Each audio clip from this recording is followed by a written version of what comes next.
Hi, my name is Victor Piccini, and I want to welcome you to this presentation that I call Peace of Mind. I have created what's called the Be Seen and Heard live, online, and live stream sexual abuse awareness and prevention program.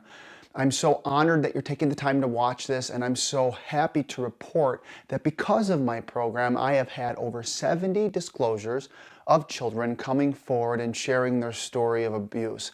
Now, it's bittersweet. It's sad on one hand because these kids that are going through this, and it's happening more than we know.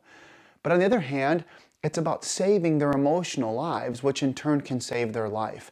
And they can get the proper help that they deserve. So I'm very happy to be reporting that today. And that's 70 that I know of. I mean, I know there are other students that don't come to me after my presentation, but they go to other people. But we'll talk about that in a second. So why am I able to do this? Why am I able to share a program on a topic that's so delicate, that is so quite frankly, uncomfortable to talk about? It's considered taboo in our society. Well, it's because I have an experience, and the experience, my story, is of abuse. When I was 8 years old, I was sexually abused by a friend of the family. And I recall it happening. It was an isolated incident. And I remember it happening and going home and being so humiliated, being so scared, being so uncomfortable at the moment, and not knowing what to do. And in fact, it got to the point where my abuser threatened me and said, "Don't tell your parents, they're going to be mad at you." So I didn't know what to do. I believed him, and so I stayed silent for 11 years of my life. And so as time went on, I made a decision, I was 19 years old, that I didn't want to live in the pain anymore. And that's when I privately raised my hand and finally started to heal. But it took me 11 years, and I have made it my mission to help students everywhere, children everywhere, to not be like me for 11 years, and to be silent and to be voiceless. So this program is not just a sexual abuse awareness and prevention program. It is about helping children have a voice, to give them the confidence to say, you know what, this isn't right. I don't feel comfortable. I'm going to speak up, instead of sitting on the sidelines or sitting in the background feeling less than. Okay, so I call this specific program for you, the parents that are watching this, the guardians that are watching this, the step parents that are watching this, whomever you are watching this program. This is called Peace of Mind. Why? I want you to be able to turn this video off when it's over and to say, you know what, I feel comfortable allowing my child to view Victor's program. Again, by law, you can opt your child out, and I hope you don't, but I'm not here to sway you either way. I'm here to present to you from my heart and to share what is working across this country on how to keep kids safe. So I want you to have peace of mind, just knowing that you feel comfortable, that it's not just words and things put together to share with children and then they get scared and walk away and not want to talk about it. This program is the complete opposite. So I want you to wear two hats when you watch this video right now. Number one hat is that of a parent, right? You are wearing this hat because you are concerned. I'm a dad of 3, and I get it. I know what it's like to be in fear and to be worried about our children. So you're going to wear, the hat number one is that of a parent. You showed up to watch this video, and I showed up to make it for you so that you feel comfortable and you are concerned, rightfully so. The second hat that I want you to wear is one of a child, meaning this. I want you to go back to a time when you were younger, and as I'm presenting this to you, I want you to think like a child. Don't think as if you would answer questions as an adult. I want you to think like a child, because I'm telling you right now, I've done over probably 2,000 presentations on this topic, and with my Be Seen and Heard program. Children, no matter how old they are, kindergarten, pre-kindergarten, all the way to high school, they don't come into the program with expectations. They just come to show up, they're in the moment, and all of a sudden they're learning something from me. So they're not coming with preconceived fears. Okay, so I call it peace of mind. And let me just give you a little bit of a background of what the law is. The law states, it's called Aaron's Law, by the way, and it's a law that was actually passed in Illinois, that's where I'm from, in 2013. It says that all public schools, pre-K to 12th grade, have to put forward, implement an age-appropriate sexual assault and abuse awareness and prevention curriculum for grades pre-K through 12th grade. It's a lot, But that's the overall idea of what the law states. Now, this law was passed in Illinois by a young woman by the name of Erin. Now, let me give you a background. Erin is from Illinois. She went to a local high school not far from where I live, and she was abused repeatedly as a little girl. She went on to get her degree in social work. She became a social worker, but she kept thinking, and there was like this burning desire inside of her that was saying, wait a second, they have fire drills and tornado drills and lockdowns at schools, but they don't teach children how to stay safe from unsafe touch. And a light bulb went over her head, and that's when she started working really hard, and she got it passed in Illinois. And now, over 30 states have passed the law, and I am very confident that all 50 states will eventually pass the law. I just think it has to be done. Okay, let me give you a little background on what the law states. These are some of the ideas. Here we go. Number one is to teach children to distinguish between a safe touch and an unsafe touch. Now, we don't use the vocabulary of good touch, bad touch, and I'll tell you why. Good touch, bad touch is the old vocabulary because when a child is being abused, it gets confusing because when a child is abused, a bad touch could actually feel good. So we don't want to confuse children. So we use the terms safe touch and unsafe touch to distinguish between safe secrets and unsafe secrets. It's so important to teach children that a safe secret doesn't hurt, meaning a birthday party, a birthday present. You don't tell the person that you bought the birthday present for what it is. You keep it to yourself until they open it up. Unsafe secrets hurt. And we want to distinguish between the two. The ability to say no. Now this is again proving my point that this program isn't just about sexual abuse awareness and prevention. It's about empowering our children to say no in all circumstances of their lives when things aren't comfortable. Number four, it's not the child's fault that someone touches him or her. This is important because most children that are sexually abused think it is their fault. I'm raising my hand. And so what do? We keep it silent. We don't tell anybody. We keep it an unsafe secret.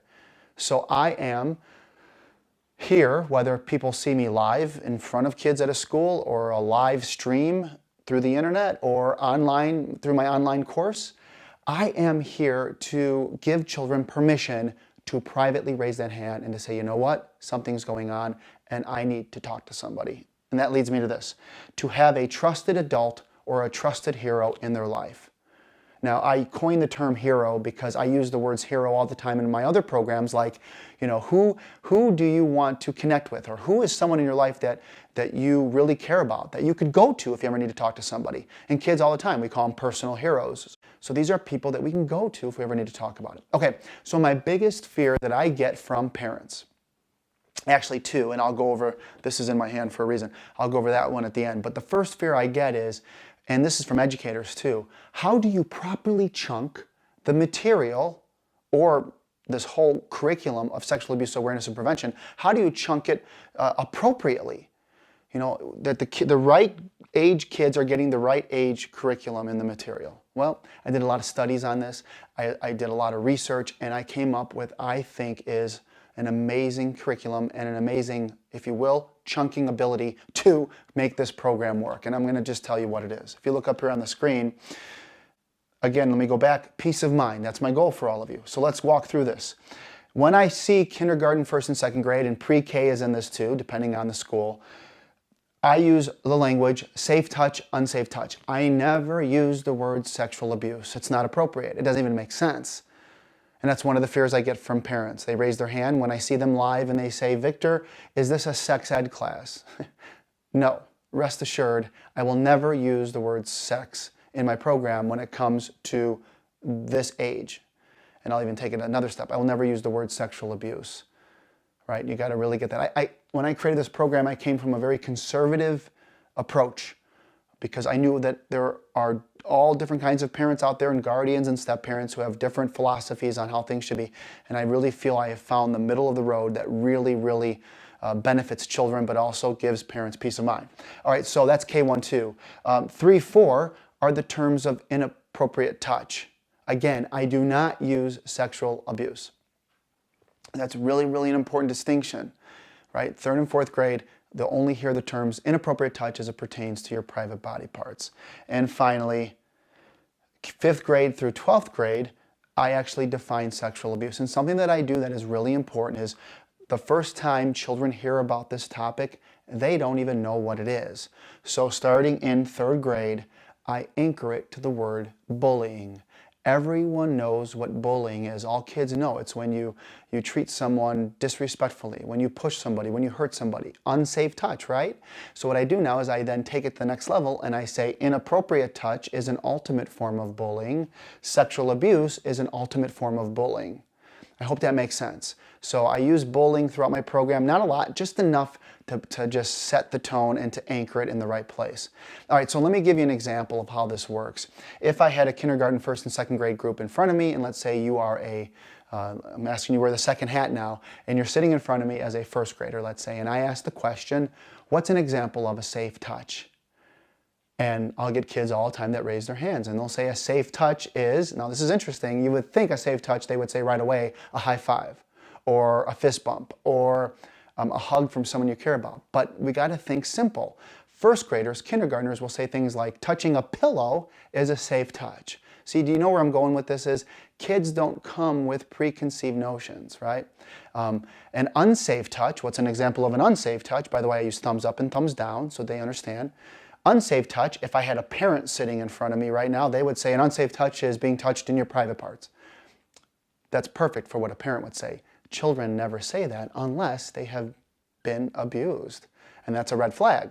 But most children will say an unsafe touch, you would think would be pushing and hitting and tripping.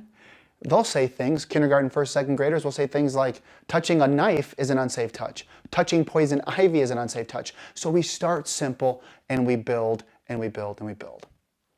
Okay, finally, another fear I get from parents, they'll raise their hand at the end of my presentation and they'll say, Victor, thank you for being here tonight. I loved your program, but I still may opt my child out. And I'll say, why? And they'll say, you know what? Everything you're doing is great, but I'm afraid that when my son or daughter comes home, I'm not going to know what to say to that person, to my daughter or my son. So now the fear is really based on their own experience. Has nothing to do with what their child can learn to benefit the child, but they're just bringing in their own preconceived fears and they're just dismissing it thinking, I'll take the easy way out. I'm asking all of you, don't take the easy way out. And so what I do is I give them the solution to that problem. The problem is you don't know how to talk about it? Simple.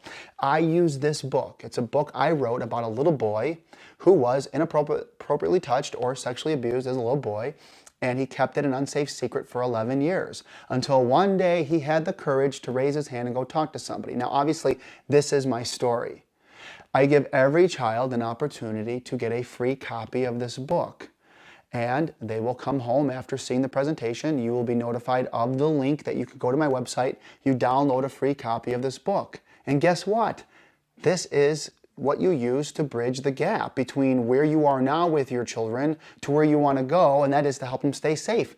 And you don't have to make it very complex. You don't have to talk about private body parts necessarily. I mean, I recommend it to make sure that you tell them that no one touches your private body parts unless it is to keep you clean and healthy. But also as simple as, hey, I heard you talked about trusted heroes today at school. You want to tell me who yours are, and then I'll tell you who mine are? I mean, what a great conversation.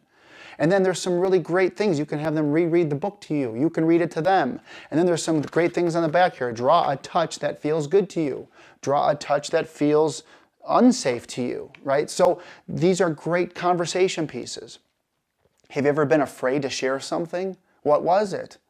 So again, we don't have to make it any more complex than it is. We can simplify it by just downloading a free copy of the book and then having a conversation, and that solves that problem. And then finally, if at all you ever have any questions or any comments, below the video is my contact information. Feel free to call my office. You can talk to my staff. You can email me direct. I'll even probably call you back because I'm so passionate about this that I want you to know how important it is, because if they had a program like this when I was in school, it's very possible I wouldn't have gone 11 years being voiceless. But I literally thought in my head, in my heart, in my whole being that I was the only one who had gone through this. And if I was the only one that has gone through it, I wouldn't dare tell my best friends because I was afraid they'd laugh at me. So I stayed silent for 11 years. So I'm asking you, parents and guardians and step-parents, let's work together here. Let's work together to raise awesome children. it's an honor and a privilege to be sharing this message with all of you and with your community. It's been an honor and privilege. Again, my goal today, peace of mind. Have a great day. Thanks.